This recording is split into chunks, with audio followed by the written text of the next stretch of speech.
भारत के nuclear submarine ने अपना K4 submarine launched ballistic missile launch कर दिया। अमेरिकन है जो कह रहे हैं कि तुम अपना कनेक्शन काटो, यूनिस मियां हद में रहो। अगर भारत का दिमाग खराब हुआ इतना ठोकेगा कि तुम्हारी औकात भूल जाओगे। इंडियन नेवी जो है उसने बांग्लादेश के माहीगीर जो है उन्हें गिरफ्तार किया, यानी नेवल साइड पे इंडिया ने अपने मसल्स दिखाए। इस पूरे खित्ते के अंदर एक आग सी लगी हुई है। इंडिया बड़ा पार्टनर है, इंडिया की इकोनॉमी भी राइज हो रही है, वहां पे मोदी साहब की हुकूमत भी है मजबूत।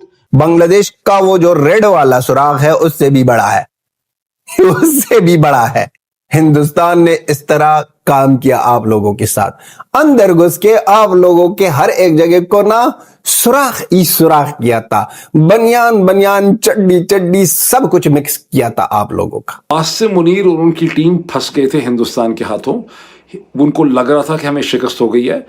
अब हमारे पास कोई ऑप्शन नहीं रही मासवा इसके कि हम न्यूक्लियर हथियार इस्तेमाल करें हिंदुस्तान के खिलाफ। पाकिस्तान के पास एक प्रेस ही बनी हाउ टू सरेंडर, वो आपको सिखाएंगे। वो उनके पास 93,000 सरेंडर करने का एक्सपीरियंस है। 11 एयरबेसेस 22 मिनट में ऑपरेशन सिंदूर के दौरान हिंदुस्तान ने तस नस कर दी थी। हर एक 2 मिनट में पाकिस्तान का एक एयरबेस जा रहा था। नमस्कार दोस्तों, कल भारत ने एक ऐसा मिसाइल लॉन्च कर दिया है हमारे पड़ोसी देश बांग्लादेश, जो पिछले कुछ दिनों से भारत के 7 सिस्टर्स को कमजाने की सपना देख रहा था। उसे अब भारत के इस मिसाइल का नाम सुनते ही पतलून गिली होना शुरू हो गई है। जहां पर भारत ने कल न्यूक्लियर सबमरीन के K4 मिसाइल को लॉन्च किया और ये मिसाइल ना सिर्फ बांग्लादेश को बल्कि पाकिस्तान और उसके पीछे बैठे हुए सबसे बड़ा दुश्मन भारत का चीन, तीनों को तबाह कर सकता है और किसी को भनक तक नहीं लगेगी। और सबसे इम्पॉर्टेंट बात यह है कि ये एक सबमरीन है। भारत चाहे कहीं भी डिप्लॉय कर सकता है और किसी भी देश को पता तक नहीं चलेगा कि उसके अगल बगल भारत का सबमरीन घूम रहा है और जब चाहे भारत उन पर अटैक कर सकता है। ये सबमरीन न्यूक्लियर पावर सबमरीन है और इस पर मिसाइल भी न्यूक्लियर वॉरहेड्स को कैरी कर सकता है, यानी कि एक तीर से डबल तबाही। तो चलिए इसी पर आगे पाकिस्तानी मीडिया का रिएक्शन देखते हैं। कल इंडिया ने submarine launch ballistic missile launch किया। मैं बांग्लादेश के लोगों को फिर से बोलूंगा, आप डरो मत, ये आपके लिए नहीं है। ये 4000 किलोमीटर के रेंज का होता है, वो आपके लिए नहीं होता है। Now there are 2 other things. ये यूनुस सरकार अभी बोल रहा है कि ना रिश्ता बेहतर करने के लिए 50,000 टन चावल खरीदेंगे इंडिया से, ये स्टेटमेंट आया है। और मुझे लगता है कि कहीं ना कहीं we have to pull the plugs. मैं आपको बता देता हूं why do they want to buy it from India. इसलिए they want to buy it from India because it is far more expensive to buy it from Vietnam. उनके जो alternate options होता है Thailand, Vietnam, it is far more expensive, that's simple.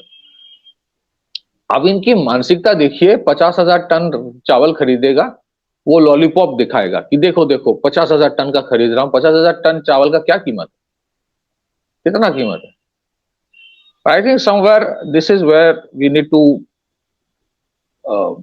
be a little more cautious. ठीक है, trade wait पूरा बंद करे कि ना करे, that is a government's prerogative and I am very sure government knows 100 times better than me what is to be done. पर ये जो इशू है इसमें थोड़ा सा पब्लिक परसेप्शन में प्रॉब्लम आ रहा है। आसिम मुनीर और उनकी टीम फंस गए थे हिंदुस्तान के हाथों। उनको लग रहा था कि हमें शिकस्त हो गई है। अब हमारे पास कोई ऑप्शन नहीं रही मासवा इसके कि हम न्यूक्लियर हथियार इस्तेमाल करें हिंदुस्तान के ख़िलाफ़। और जब मुझे ये पता चला अपनी फ़ौज के ज़रिए या CIA के ज़रिए मुझे ये कन्वे किया गया कि न्यूक्लियर जंग का ख़तरा है, तो मैंने दबाव डाल के हिंदुस्तान को इस जंग से डिसंगेज किया। इसके अलावा इसका कोई और मतलब नहीं बन सकता। क्यों इसका मतलब नहीं बन सकता? ज़रा पूछें क्यों नहीं बन सकता? इसलिए कि हिंदुस्तान की न्यूक्लियर पॉलिसी ये है, नो फर्स्ट यूज़। इंडिया की स्टेटेड पॉलिसी है कि वो कभी भी जोहरी हथियार का इस्तेमाल, वो पहला मुल्क नहीं होंगे किसी जंग में जो जोहरी हथियार का इस्तेमाल करे। पाकिस्तान की पॉलिसी स्ट्रेटेजिक एम्बिग्यूटी की है कि हम जोहरी हथियार इस्तेमाल कर सकते हैं, चूंकि हम छोटे हैं, हम कमज़ोर हैं। डोनाल्ड ट्रंप जो बार बार ये स्टेटमेंट दोहराते हैं, इससे ये पता चलता है कि वो ये कहते हैं कि पाकिस्तान ने हमें ये कन्वे किया कि हम अपने जोहरी हथियार इस्तेमाल कर सकते हैं, या हमें ये पता चला कि वो जोहरी हथियार इस्तेमाल कर सकते हैं, एक न्यूक्लियर जंग हो जाती। अब ये जहन में रखें कि जो मुल्क जिसकी पॉलिसी ये है कि हम फर्स्ट न्यूक्लियर स्ट्राइक नहीं करेंगे, उसको अपने ऊपर ये एहतमाद है कि अगर हमारा दुश्मन हम पे पहले न्यूक्लियर स्ट्राइक करेगा तो फिर हम उसके परखच्चे उड़ा देंगे। सेकंड जो स्ट्राइक कैपेबिलिटी उनके पास है, क्योंकि उनका जो हुजम, उनका जोग्राफिया बहुत बड़ा है, उनके पास सबमरीन्स भी हैं जिसके ऊपर न्यूक्लियर एसेट्स हैं। तो वो दर हकीकत कहते हैं कि आप करें, उसके बाद फिर हम देखेंगे कि हमने आपके साथ क्या करना है। तो पाकिस्तान में क्या कहानी सुनाई गई है? पाकिस्तान में ये कहानी सुनाई गई है कि हमने हिंदुस्तान को अपने मिसाइल्स के ज़रिए इतना मारा कि बुज़दिल हिंदुओं की चीखें जो हैं वो आसमान पे चली गई भगवान के पास, और फिर उसके बाद वो ज़मीन पे गिर गए और उन्होंने माफ़िया मांगी, और उन्होंने डोनाल्ड ट्रंप से हाथ जोड़े, उन्होंने कहा कि हमारी सुलह करवा दें। लेकिन डोनाल्ड ट्रंप की हर दफ़ा स्टेटमेंट से आपको ये पता चलता है कि ये बात झूठ है। असल एविडेंस क्या है? इन्होंने जो उनकी चीखें निकाली, एविडेंस इनके पास कुछ भी नहीं है, बिकॉज अगर इनके पास एविडेंस होती तो जनरल आसिम मुनीर की टीम उसकी सैटेलाइट एविडेंस और इमेजरी हमसे शेयर करती, या दुनिया में कोई ना कोई अखबार या कोई इंस्टीट्यूट या अदारा वो शेयर करता। जो चीज़ हमने देखी है दुनिया ने, वो ये देखी है कि इन्होंने जो कोई भी पटाखे या मिसाइल या बम मारे, वो सिर्फ मकबूजा जम्मू और कश्मीर में और हिंदुस्तानी पंजाब में मारे। इन्होंने एक मिसाइल मारने की कोशिश की थी दिल्ली में, वो ये मार ना सके, उन्होंने रास्ते में गिरा दिया। लेकिन हिंदुस्तान के ड्रोन्स कराची, लाहौर, इस्लामाबाद में दंदनाते रहे पूरे पाकिस्तान में, और उन्होंने 11 PAF के बेसिस जो हैं वो टारगेट करके ये डेमोन्स्ट्रेट किया कि हम एक्यूरेटली हिट कर सकते हैं। बेसिस उनको डिस्ट्रॉय नहीं कर रहे थे, उन्होंने बेसिस को टारगेट करके डेमोन्स्ट्रेट की अपनी कैपेबिलिटी। कुचली हो रही है और बांग्लादेश के साथ दोस्ती के नारे जो लगा रहे हो, ये सिर्फ इसलिए कि वहां पर आप देख रहे हो कि कंगालू इतने बेवकूफ है, कंगालू इतने MC वाले हैं कि वो लोग हिंदू को मार रहे हैं और हिंदू की अगेंस्ट है और हिंदुस्तान के अगेंस्ट नारे मार रहे हैं। तो आप लोगों ने भी सोचा कि इस मौके पर तो हमको भी कुछ करना है, तो सामने आ गए और कह रहे हो कि हम बांग्लादेश के साथ है। जितना भी कह दो, बांग्लादेश के साथ है नहीं है कोई भी फर्क नहीं पड़ता। आपकी तरह 10 और भी आ जाए तो फिर भी बांग्लादेश कुछ भी ना कर सके, फिर भी कुछ ना कर सके, क्योंकि वहां पर सामने खड़ा होगा हिंदुस्तान, सामने खड़ा होगा हिंदुस्तान, और एक चपेट के साथ आपकी सारा शोरबा ना नीचे से गुफे से ना उतर जाएगी।